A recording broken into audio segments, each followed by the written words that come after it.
ஆண்டவரின் கர்த்தருமாய் இயேசு கிறிஸ்துவின் வல்லமையுள்ள நாமத்தினால் நான் உங்களை வாழ்த்துகிறேன்.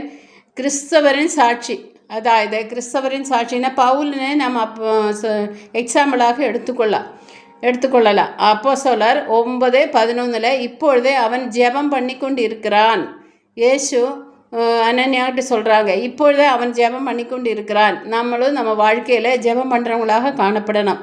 1 தீமோத்தேயு 1:12 சொல்லப்படுது, என்னை உண்மை உள்ளவரன் எண்ணி இந்த கனமான ஊழியத்தை எனக்கு கொடுத்தாங்கன்னு சொல்லி மாயமாலம் பண்ணல. அதனால் உண்மையாக ஊழியம் செய்தாங்க.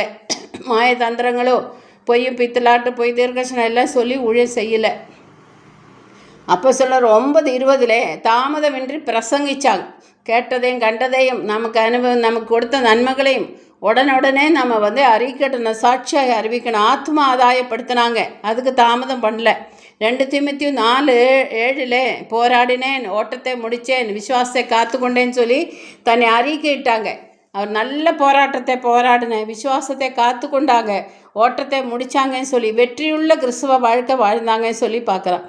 2 கொரிந்தியர் 9:27 என் சரீரத்தை கீழ்ப்படுத்தி அடக்கினேன், சரீரத்தை அங்கே எல்லாம் கீழ்ப்படுத்தினேன். அதாவது இச்சை அடக்கமுள்ளவராக அவர் ஊழியம் செய்தாங்க சொல்லி பார்க்கலாம். 1 தீமோத்தேயு 1:15 பாவிகளில் நான் பிரதான பாவின்னு சொல்லிட்டு தன்னை தாழ்த்தினாங்க. பாவியில் நான் பிரதான பாவி அப்படின்னு சொல்லிட்டு தன்னை தாழ்த்தினாங்கன்னு சொல்லி பார்க்கலாம். நம்ம ஊழியங்களிலும் நம்மளோட வாழ்க்கையிலும் இப்படிப்பட்ட சாட்சி நமக்கு வேணும்.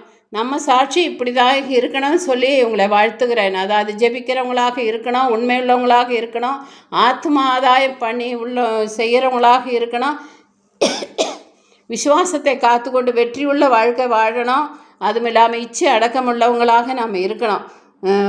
அதுவும் இல்லாமல் தாழ்மை, அதாவது தாழ்மை உள்ள கிறிஸ்தவங்களாக நம்மளை கர்த்தர் மாற்றணும்.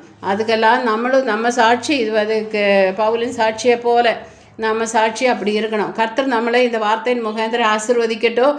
இந்த வார்த்தை கேட்குற அனைவரும் பவுலை போல ஒரு ஜெபிக்கிறவங்களாக, தாழ்மை உள்ளவங்களாக, விசுவாசத்தை காத்து கொண்டவங்களாக, மாய்மாலம் பண்ணாதவங்களாக, ஓட்டத்தை வெற்றியுள்ள கிறிஸ்தவ வாழ்க்கை முடித்து ஆத்மாதாய பணியை செய்கிறவங்களாக மாறணும்னு சொல்லி வாழ்த்து ஜெபிக்கிற ஆண்டவரே சோத்திரம். கேட்குற அனைவரையும் கர்த்தர் ஆசீர்வதிப்பீரா. குடும்பங்களை எல்லாம் ஆசீர்வதிங்க, மேன்மைப்படுத்துங்க, உயர்த்துங்கப்பா. சோத்திரம் எல்லா துதிகான மகிமனுக்கு செலுத்துக்கிறேன். இயேசுவின் மூலமாக ஜெபிக்கிறேன் நல்ல பிதாவே, ஆமேன். வசனத்தை கேட்குறவங்க எல்லாருமே கர்த்தர் ஆசீர்வதிக்கட்டும். அது மட்டும் இல்லாமல் நீங்கள் சப்ஸ்கிரைப் பண்ணுங்கள், ஷேர் பண்ணுங்கள், உங்கள் ரிலேட்டிவ்ஸ் சொந்த பந்தங்களுக்கெல்லாம் இந்த செய்தியை ஷேர் பண்ணுங்கள். கர்த்தர் உங்களை ஆசீர்வதிப்பாங்க. அதுவும் இல்லாமல் கமெண்ட்ஸு, உங்களோட அபிப்பிராயங்கள், அதாவது கமெண்ட்ஸ் போடுங்க.